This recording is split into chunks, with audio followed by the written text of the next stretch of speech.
بہت زیادہ لنگر پکایا، تقسیم بھی فرمایا، لیکن وقت کی بات ہوتی ہے، فرماتے ہیں کہ ایک ایسا وقت آیا، غربت، کوئی چیز نہیں، پریشان تھا کہ حضور کا میلاد کرنا ہے، لیکن کہا کرنا ضرور ہے، اگر نہیں بھی تو خیر ہے۔ چنے لے لیے بازار سے اور بھنے ہوئے چنے وہ میلاد کی محفل میں دعا میں دے،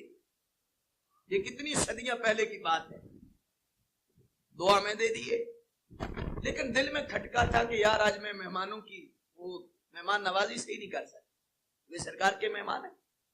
حضور کے مہمانوں کے لیے میں کچھ پیش نہیں کر سکا، اور سرکار کے لیے میں نے صرف چنے پیش کیے ہیں، کھٹکا تھا۔ اسی رات سونے نے کرم فرمایا، خام میں زیارت ہوئی، اور جب زیارت ہوئی تو اور کرم والے کرم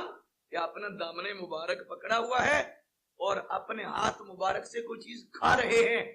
فرماتے ہیں میں نے عرض کی حضور کیا تناول فرما رہے ہیں؟ فرمایا عبد الرحیم جو تو نے آج چنے مجھے بھیجے تھے مجھے پسند آئے، میں کھا رہا ہوں۔